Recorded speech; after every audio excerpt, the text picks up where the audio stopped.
A gente teve o privilégio de ouvir o senhor já há mais de um mês atrás e chegando hoje, 449 mortos em 24 horas, passando de 5.400 no Brasil, mais de 78 mil casos confirmados. Estava na sua projeção, algo superou, algo o senhor muda de alguma posição? Por favor, deputado. Não, eu desde o começo estou dizendo que essa fase é a fase de que cresce muito o número de casos, até porque estão sendo feitos mais testes, né? Então os casos novos, eles estão tendo mais, estão aparecendo mais, estava subnotificado. Nós estamos com menos casos novos do que na realidade existem, né? Casos assim, de pessoas com sintomas, com sinais e que davam positivos, né? Tinha pouco teste. Agora estão sendo oferecidos mais testes, então vai aumentar o número de casos notificados. Não quer dizer que aumentou o número de doentes na sociedade, aumentou só a notificação. A questão dos óbitos, cada morte é uma tragédia, né? Eu não estou minimizando e nem vou minimizar. Para mim a vida não tem preço. Agora, eu sei que a epidemia causa esse dano, né? E é um retrato, esse número que a gente tem hoje é um retrato de 14 dias atrás. Que normalmente a pessoa, para evoluir, chegar em estado grave, até morrer de coronavírus, ela passa pelo menos 2 a 3 semanas no hospital. Ela interna, passa 2 a 3 semanas no hospital. Nós estamos chegando no pico da curva, nós estamos no pico agora, né? Nós devemos estar...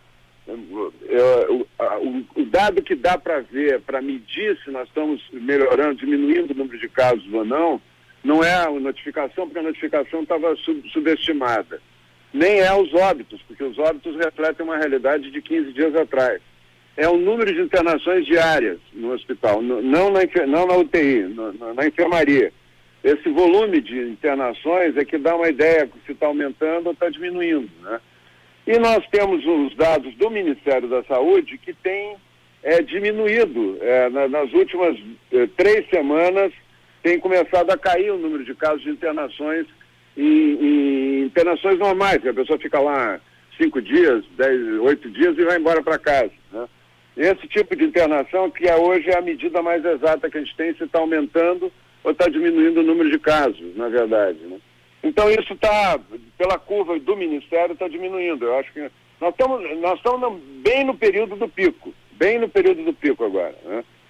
Todos os países, nesse mesmo prazo, todos os países da Europa, a China, a Coreia do Sul, todos fizeram a curva nesse período que nós estamos agora.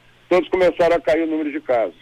Então nós devemos estar. O Rio Grande do Sul começou a cair antes. O Rio Grande do Sul começou a cair na primeira semana de abril, né? É bom que se diga isso também, né? O Rio Grande do Sul tem tido uma queda. Alguns surtos pequenos estão ocorrendo em alguns lugares, por exemplo, em alguns frigoríficos, né? Na região do Vale do Taquari, um pouco lá na região de Passo Fundo, ocorreu no asilo de idosos, né? Mas são coisas bem localizadas, né? Não significa uma evolução maior do caso. O Rio Grande do Sul teve pouca circulação do vírus. Mesmo hoje, com a pesquisa que foi apresentada pela Universidade de Pelotas, dá para ter uma ideia que o número é muito pequeno, é 0,15. Esse contato caiu? Pouco, né? Não, só me repete a última frase, que caiu a ligação, o contato foi rompido. O número de casos, a Universidade de Pelotas fez uma pesquisa, um inquérito sorológico, aleatório, assim, na população toda, para ter uma ideia de quantas pessoas tinham entrado em contato com o vírus. Isso dá uma ideia da circulação do vírus. E deu 0,15, né? 0,15% da população teve em contato com o vírus. Significa que o vírus circulou pouco. Nós temos uma população de 11 milhões de habitantes, né? Então, o vírus circulou pouco. A maioria dos municípios não teve nenhum caso de vírus, né, detectado, não teve nenhum diagnóstico. Tem municípios como Frederico, eu já falei, Frederico abriu um pronto-socorro só para o coronavírus, o hospital de campanha ficou 45 dias sem ter um caso, fechou agora, porque não tem razão de manter aberto, né? Então o Rio Grande do Sul não é por causa das medidas de contenção, nem as medidas de confinamento, que teve pouco caso, é porque não teve mesmo, o vírus não circulou. O vírus Por exemplo, em 2009, o Rio Grande do Sul foi o lugar que o vírus mais circulou, o H1N1. Porque ele entrou pelo Rio Grande do Sul. Dessa vez não, ele entrou por São Paulo, Rio, Fortaleza, Manaus, né, Recife, são 5 cidades onde teve a entrada maior do vírus. E só para ter uma ideia, Fortaleza sozinha tem mais casos, ele tem o dobro de casos que o Rio Grande do Sul, Santa Catarina e o Paraná juntos, né? Tem estados brasileiros que o Mato Grosso, o governador construiu lá uma estrutura, um hospital de campanha, de 500 e poucos leitos, 150 leitos de UTI, e tem 4 doentes internados só, né? O Tocantins tem 50 casos e tem 2 óbitos, infelizmente teve, mas 2 óbitos, né? Então, a epidemia está muito forte ainda em Manaus, Fortaleza, Recife, São Paulo e Rio de Janeiro. Aí é que está o foco principal. No resto do Brasil, a circulação do vírus é muito pequena e nem vai aumentar muito em relação ao que tem hoje. Deputado Osmar Terra, a questão, digamos, do pico, que de repente está essa semana ou na próxima, ou essa ou a semana que vem. Eu acho que nós estamos no pico. O pico foi essa semana já. Agora, eu não posso precisar o dia, porque está esse resultado das internações hospitalares, que é o mais fiel, que dá a ideia melhor do pico. Esse resultado ele não sai com rapidez, ele depende de ter um levantamento de todos os municípios do Brasil, de juntar esses dados todos e publicar. Então ele sai com 1 ou 2 semanas de atraso. Mas é visível que desde a semana, as semanas são contadas em semanas epidemiológicas, que começa lá na última semana de dezembro, e depois vem contando as semanas, né? A semana 13, né, foi a semana em que teve o pico das internações hospitalares, e de lá para cá tem caído. Vamos ver se essa tendência se mantém. A gente precisa de mais uma semana para avaliar isso. Só até para nós leigos compreender esse aspecto aí, que de repente estamos com o pico agora. Digamos, semana que vem as mortes vão aumentar, por exemplo? O número de casos irão aumentar? Depende dos internados antes, né? 14 dias antes. Tu pode terminar a epidemia, não ter mais caso, e ainda continuar aparecendo, tendo pessoas que morrem. Porque 14 dias as pessoas levam internadas no hospital, em média, 15, 14 dias, elas levam para evoluir para um desfecho fatal, entendeu? Os casos que evoluem, né? Então, a morte... computar os óbitos não dá não dá um dado atual, ele dá um dado é um retrato do passado, de 14 dias atrás. Uma frase: o isolamento social não tem ajudado a segurar o aumento explosivo de pacientes de Covid-19. A quarentena está quebrando o país. O senhor reafirma? Claro, é só olhar.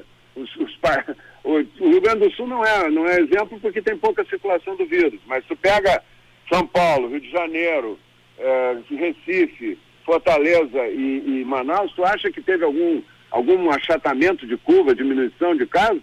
Subiu que nem um foguete. É assim que a epidemia se comporta. Ela sobe, a história natural, que tentaram fazer quarentena, lockout, fechar as lojas todas para diminuir o número de casos e achatando essa curva, que é uma curva aguda, né? Não achataram nada, a curva tá subindo que nem um foguete. Eu publiquei, inclusive, no Twitter, eu publiquei as curvas, a curva oficial do Ministério da Saúde e a curva da Universidade de Singapura. A Universidade de Singapura fez uma projeção de quando é que começa, termina a epidemia de todos os países, ela não fez só do Brasil. Ela usando dados Big Data, né? E ela fez uma projeção que é mais ou menos a que a gente tinha feito. Termina no final de maio, início de junho, a epidemia, e o pico é agora. Deputado, uma pergunta que muita gente que acompanhou o senhor aqui nas primeiras entrevistas, acompanha o senhor pelo Brasil afora nas entrevistas que o senhor tem concedido, uma pergunta natural e óbvia: por que os governadores, principalmente governadores, não seguem o que o senhor está dizendo? Tem que perguntar para eles. Eu acho que os governadores entraram numa fria, eles entraram num efeito manada que veio dos governos da Europa. que foi aquela projeção do Imperial College. Eles fizeram uma projeção, é uma instituição muito respeitada na Inglaterra, eles fizeram uma projeção apocalíptica, que ia ter dezenas de milhões de mortes no mundo. A projeção para o Brasil era 1 milhão, 100 e poucas mil mortes, né? Para os Estados Unidos era 2 milhões e 200 mil, na Inglaterra era 500 mil, e mostraram para os governantes isso, né? E, por exemplo, o Fauci, que é o assessor principal do Trump, acreditou nesse cálculo que eles fizeram. Depois a Universidade de Oxford, a Universidade de Nova York, todos provaram que as premissas estavam erradas desse cálculo que eles fizeram. Mas eles fizeram esse cálculo, né? E fizeram assim uma projeção apocalíptica. Então os governantes, você imagina um primeiro-ministro da Inglaterra, ou o primeiro-ministro, o presidente da França, o próprio Trump, colocam diante dele: se tu não fechar tudo, não trancar tudo, não confinar as pessoas todas em casa, vai morrer 2 milhões e 200 mil. Se tu fizer tudo isso, vai morrer 250 mil, 300 mil. O que tu faz? Tu vai pagar para ver? Tu é o presidente do país? A tendência é não pagar para ver, é fechar tudo, é mostrar que está preocupado, né? A própria população assustada, a população brasileira está em pânico. Tu liga a televisão, eu acho que tem aumentado o número de suicídios, porque tu liga a televisão, é só morte, caixão, gente na UTI, não dão uma esperança, não falam que tem uma curva, que tem começo, meio e fim, que isso deve terminar em tanto tempo.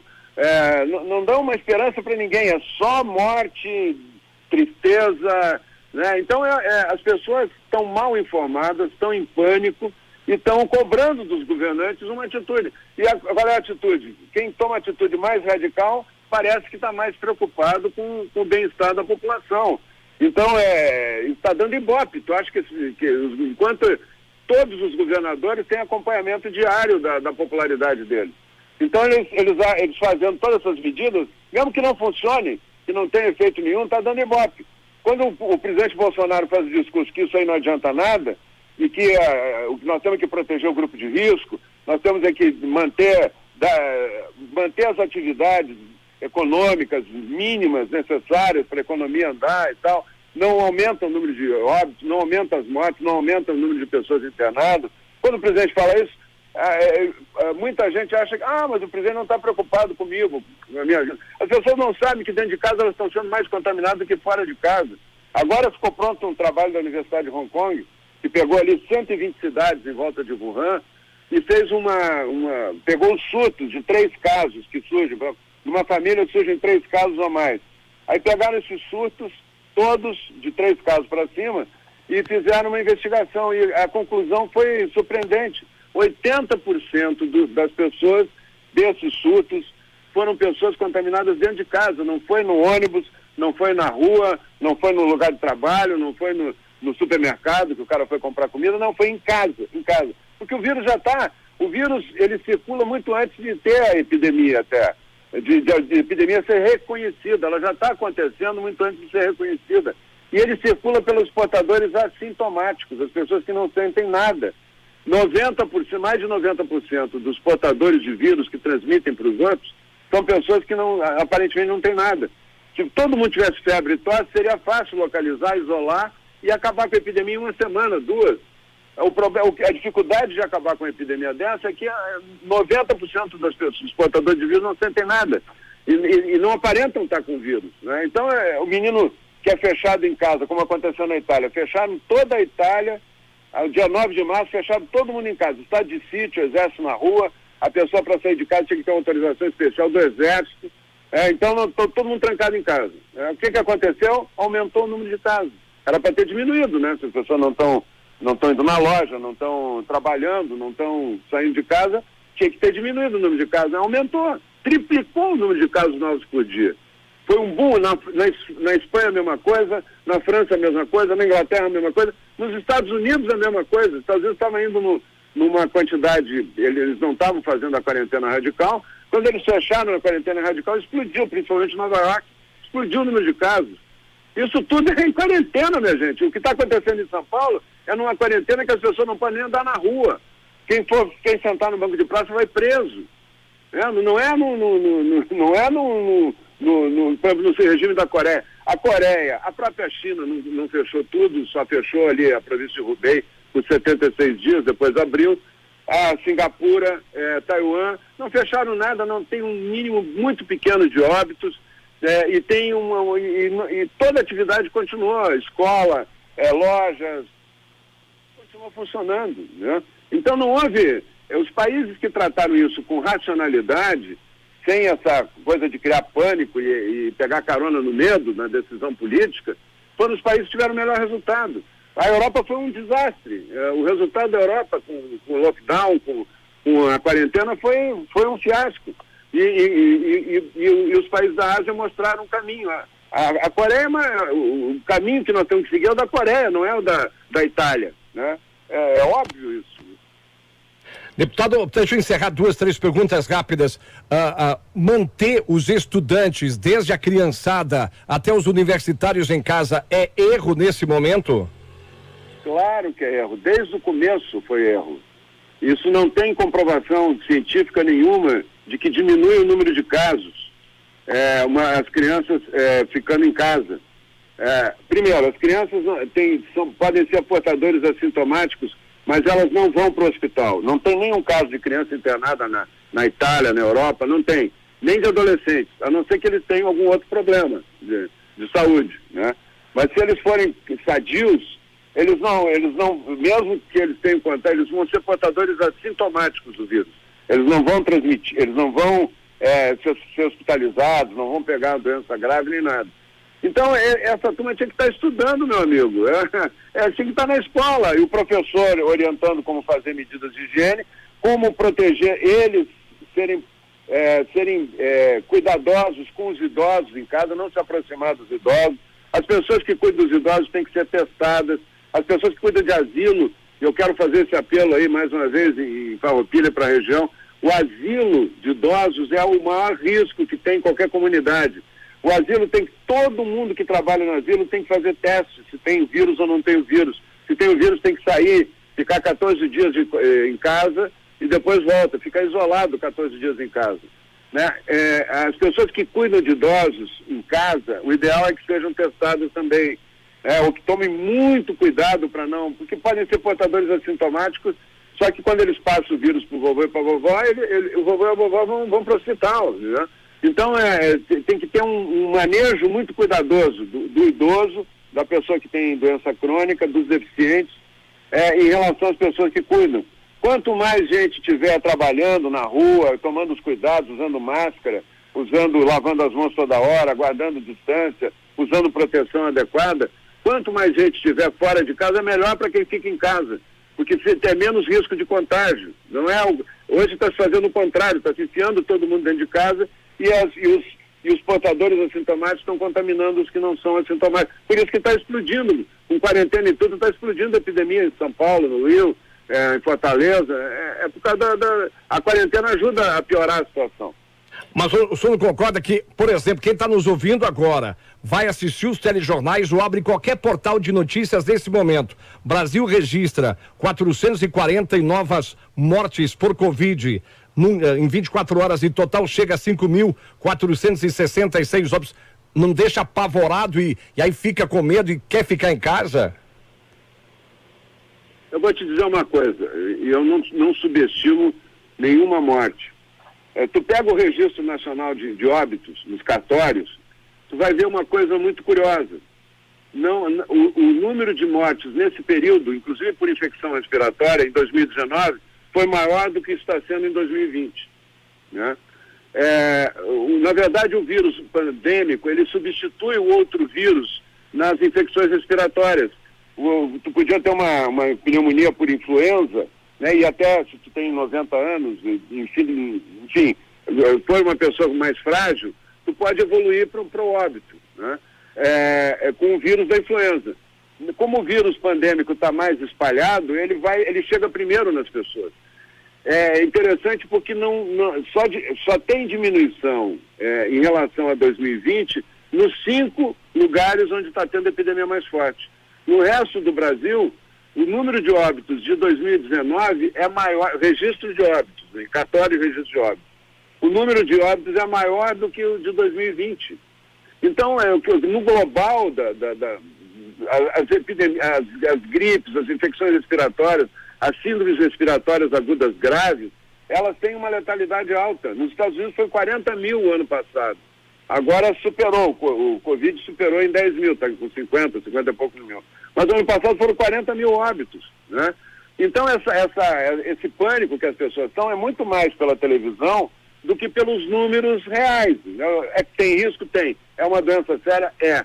Mas se tu tomar todos os cuidados e proteger o grupo de risco, dificilmente vai ter um problema grave na tua família, nas pessoas que tu convive. É só tomar as medidas, tem que ter um protocolo de medidas, de cuidados, de higienização, de lavar as mãos toda hora, os lugares que tu toca estarem toda hora passar uma água e sabão, não entrar com sapato para dentro de casa, usar máscara. Usar máscara é uma coisa interessante, né? E no lugar de trabalho, ou tu acha que tu tá protegido quando tu vai no supermercado? Se o supermercado está imunizado, tu entra no supermercado, não acontece nada, não tem vírus no supermercado. Cada latinha daquelas que tu pega, já uns 50 botaram a mão naquela latinha. Provavelmente tem uma camadas de vírus ali, né? Tu tem que lavar a mão depois que tu sai do supermercado. Tu tem que não passar a mão no rosto. Tu tem que ter algumas atitudes, né? Que são atitudes básicas. O caixa do supermercado tem que ter máscara, tem que ter uma proteção de vidro para não soltarem saliva no rosto dele. Eu vou aqui no supermercado aqui de Brasília, eu vim agora do supermercado. Não tem nenhum caso de coronavírus. Nenhum. Desde o início da epidemia. Nos 5 supermercados que eu costumo frequentar, não tem nenhum caso, desde o início da epidemia. Os funcionários que ficam ali o tempo todo convivendo com as pessoas, está cheio, parece um shopping, né? Cheio de gente, né? Tu acha que numa loja do shopping aí, do centro de Farroupilha, ou de Caxias, o risco é maior? Não, o risco não é maior. É só a balconista está toda hora passando álcool gel, está com máscara, está com a proteção, guardar a distância, né? Tu lavar a mão quando entra, passar álcool gel quando sai. Tu está protegido, ela também está protegida. Não precisa fechar a loja. Não precisa quebrar a economia. É isso que eu estou dizendo. E não é por causa da economia. Se me provassem que isso salvava mais vidas, por exemplo, se tivesse achatado toda essa quarentena que fizeram, tivesse diminuído muitos casos, achatado a tal da curva, o perigo era jogá-la para o inverno, né? Jogar lá para frente. Mas vamos supor que tivesse resolvido. Eu, por mim, podia quebrar a economia. Eu não estou preocupado. Não é uma preocupação principal. Minha preocupação principal é a vida. Eu escolhi ser médico. Eu faço saúde pública porque foi a maneira que eu encontrei de salvar mais vidas. Entendeu? Então, a minha preocupação é a vida, não é a economia. Agora, quebrar a economia sem ter nenhum resultado para preservar vidas é de uma ignorância extrema, porque é uma construção teórica do Instituto Inglês que está regendo o que o Eduardo Leite está fazendo no Rio Grande do Sul. É um absurdo isso. E uma construção teórica completamente fora da realidade. Sabe qual é a proposta deles de quarentena? Que sensibilizou os chefes de Estado da Europa e os nossos aqui foram feito manada, né? Sabe qual é a proposta? É de 5 meses a 18 meses de quarentena. Está escrito, eu tenho os documentos do Imperial College. De 5 a 18 meses. 18 meses é para dar tempo de fazer a vacina. Ora, tu imagina ficar 18 meses todo mundo fechado em casa, morre de fome, não morre do vírus, né? E outra coisa, vamos falar claro aqui para todo mundo, que todo mundo nos ouça, eu já disse isso outras vezes, vou repetir. Essa quarentena é para classe média alta e para rico, porque esse tem geladeira cheia e tem dinheiro no banco. Agora, a grande maioria da população está passando fome, está numa situação dramática. Se não fosse esses R$600 que o presidente Bolsonaro propôs para o Congresso e aprovou, agora durante 3 meses, aí as pessoas terem pelo menos uma ajuda de custo. Se não fosse isso, as pessoas estavam na absoluta miséria, na desnutrição máxima. Estariam até invadindo supermercados aí, entendeu? Porque não tem, o povo está sofrendo como nunca, é um sofrimento atroz.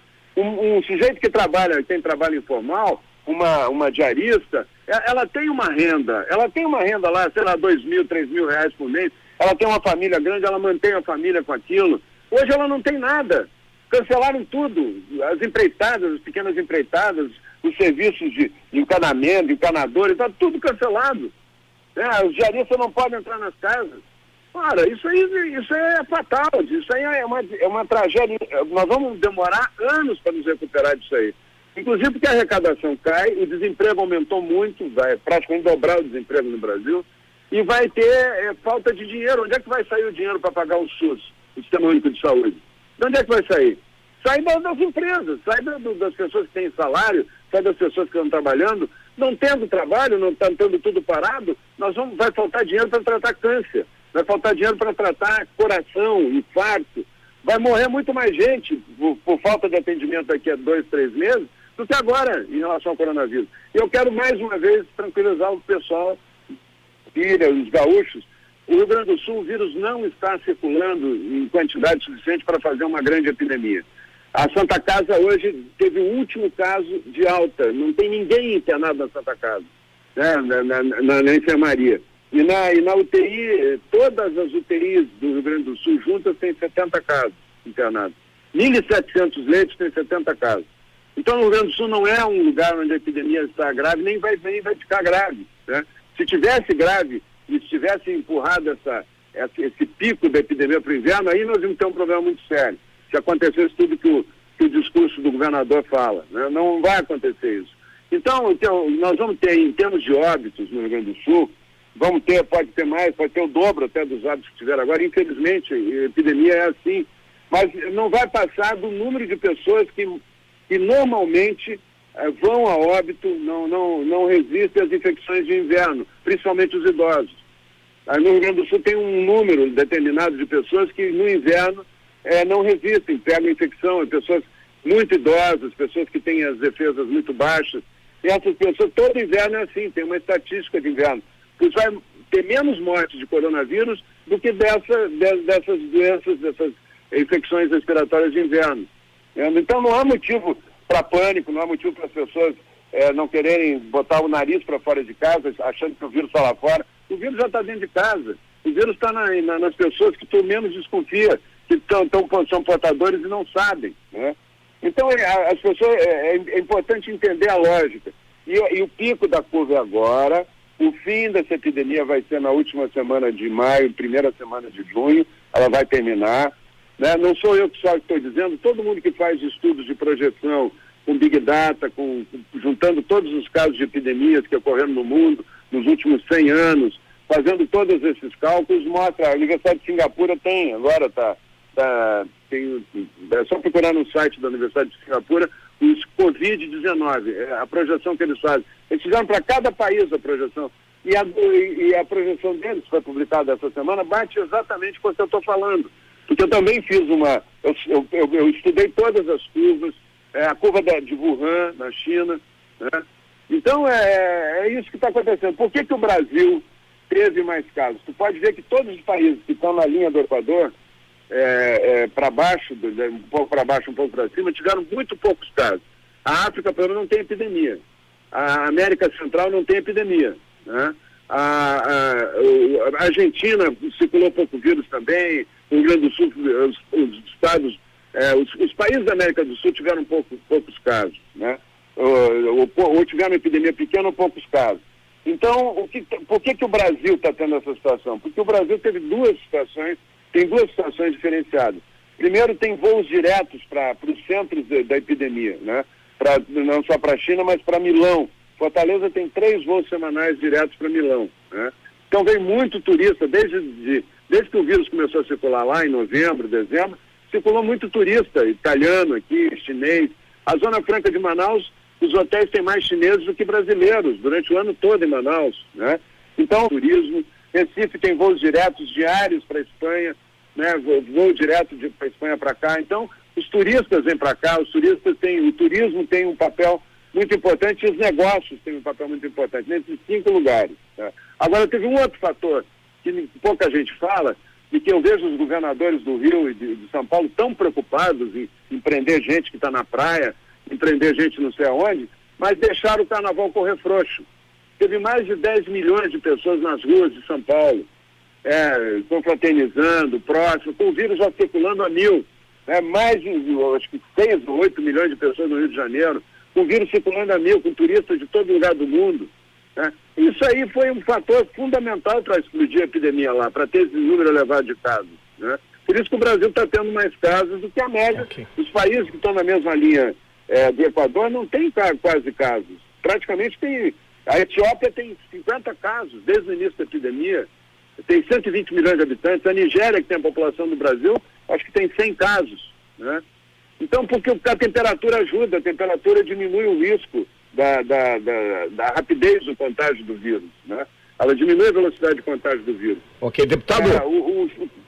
Sim. Não, só para a gente, até para encaminhar o encerramento aqui, tem muita pergunta, vamos deixar para uma próxima também, mas a questão que o pessoal pergunta, se a situação está dessa forma agora, quando o inverno chegar aqui na Serra Gaúcha, aqui no Rio Grande do Sul, qual é a tendência?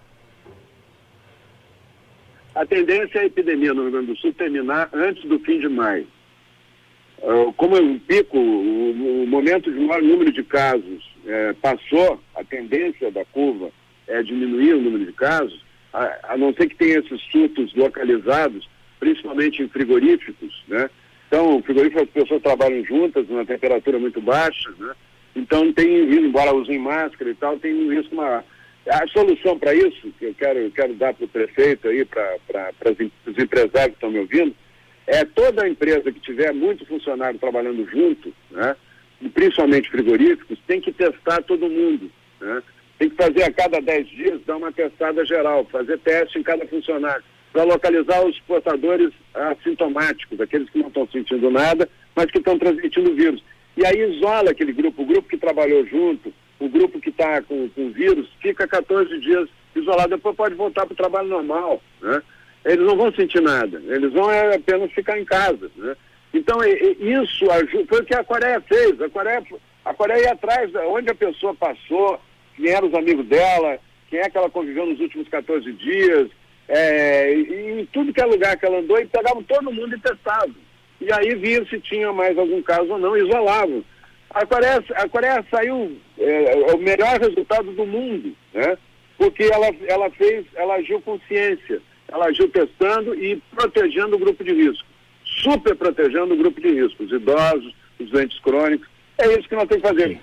Farroupilha, como o prefeito já foi um dos primeiros a tomar a iniciativa de reabrir, de ter atividade normal, né, ou pelo menos próximo do que a gente imagina que seja o normal, ele pode hoje fazer um piloto disso, né, ter essa iniciativa. Eu posso até, se quiser conversar, se o secretário de Saúde quiser conversar comigo, eu estou à disposição também para ajudar, a dar sugestões como trabalhar isso. E os empresários ajudar testando os seus funcionários. Todo mundo que tiver um número grande de funcionários, acima de 10 funcionários, 50 funcionários e trabalhando mais ou menos próximos, é interessante testar. Mesmo que eles não sintam nada, não importa, testa porque vai descobrir muito portador assintomático, né? Claro que aí talvez não descubra muito, porque o vírus não está circulando muito, né, no Rio Grande do Sul, mas que descobrir já evita que haja contágio maior.